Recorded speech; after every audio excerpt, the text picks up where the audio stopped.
কৌশিক আৰু আপোনালোকে সকলোকে আমাৰ অসম এখন চেনেললৈ স্বাগতম জনাইছোঁ আজি বহুত দিনৰ পিছত ভিডিঅ' এটা আপলোড কৰিছোঁ আশা কৰোঁ আপোনালোক তাৰপৰা উপকৃত হ'ব আৰু আজি যোনটো ভিডিঅ' আছে সেইটো ইণ্টেলিজেন্স ব্যুৰোৰ ওপৰত আপোনাৰ তেওঁলোকৰ তাত পোষ্ট ওলাইছে ACIO ৰিক্ৰুইটমেণ্ট আপোনালোকৰ 2025 আৰু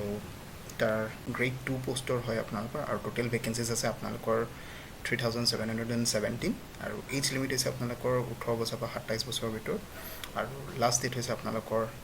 10/8 আৰু 2025 মানে 10 আগষ্টলৈকে আপোনালোকৰ লাষ্ট ডেট আছে আৰু এজ লিমিট হৈছে 5 ইয়াৰ্ছ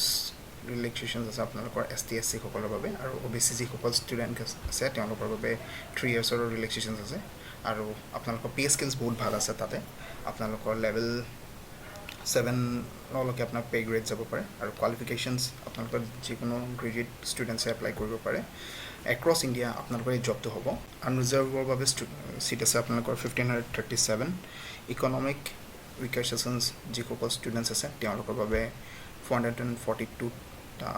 চিট আছে আৰু OBC যিসকল কেণ্ডিডেটছ আছে তেওঁলোকৰ বাবে 946টা চিট আছে তাৰপিছত SC যিসকল কেণ্ডিডেটছ আছে তেওঁলোকৰ বাবে 566টা চিট আছে আৰু ST যিসকল ট্ৰাইব আছে তেওঁলোকৰ বাবে আপোনালোকৰ 226টা চিট আছে আৰু এজ লিমিট হৈছে আপোনালোকৰ 18 to 27লৈকে সেইটো কৈছোঁ আৰু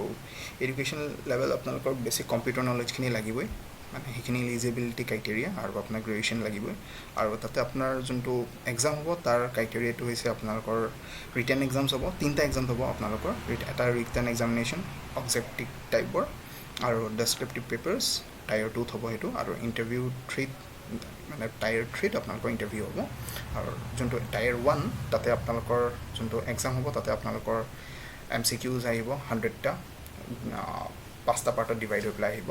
কাৰেণ্ট এফেয়াৰ্ছ আহিব আপোনালোকৰ জেনেৰেল ষ্টাডিজ আহিব নিউমেৰিকেল এপ্টিটিউডছ আহিব আৰু ৰিজনিং এণ্ড লজিকেল এপ্টিটিউডছ আহিব আৰু লাষ্টত আপোনালোকৰ ইংলিছ আহিব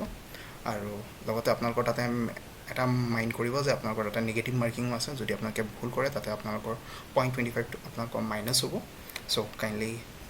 এক্সামটো দিওঁতে ভালকৈ দিব আৰু তাৰ বাবে যিখিনি ষ্টুডেণ্টছ আছে তেওঁলোকৰ এপ্লাই চাৰ্জেছ আছে আপোনালোকৰ 550 মেল ষ্টুডেণ্টছ যিখিনি আছে আৰু আনৰিজাৰ্ভ